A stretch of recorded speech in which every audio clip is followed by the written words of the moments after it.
আসসালামু আলাইকুম। সবাইকে ইয়ানা মাম্মি কিচেনে স্বাগতম। সকালে রুটির সঙ্গে ঝটপট এই ডালটা বানিয়ে ফেলতে পারি, চলুন দেখে আসা যাক।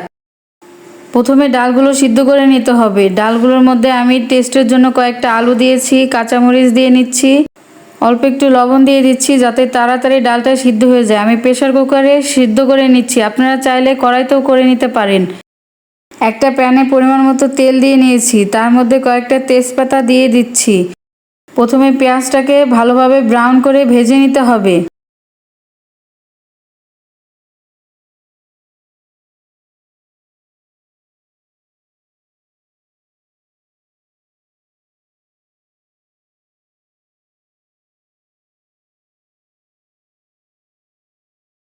হাফ চামচ আদা বাটা, হাফ চামচ রসুন বাটা, এগুলো দিয়ে আবারও ভালোভাবে ভেজে নিতে হবে।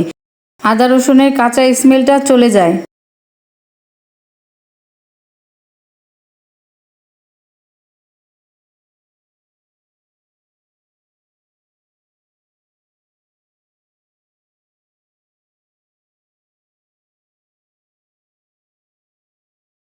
আমার পেঁয়াজ ভাজাটা কমপ্লিট। এখন অল্প একটু পরিমাণে পানি দিয়ে দিচ্ছি।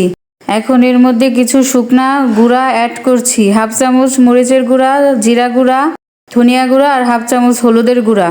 সবগুলো দিয়ে আবারও ভালোভাবে মশলাটাকে কষিয়ে নিচ্ছি।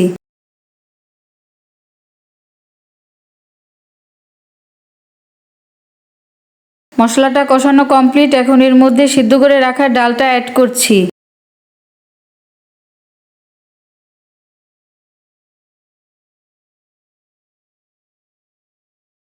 এভাবে একটা চামচের সাহায্যে আলুগুলো একটু আধা ভাঙা করে দিতে হবে, দিলে ডালটা খেতে আরও বেশি টেস্ট হয়ে যাবে।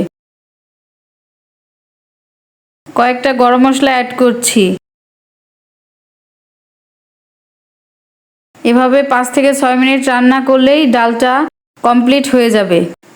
এই সহজ পদ্ধতিতে বুটের ডাল রান্না করে রুটির সঙ্গে, পরোটার সঙ্গে খেতে অনেক মজা লাগে।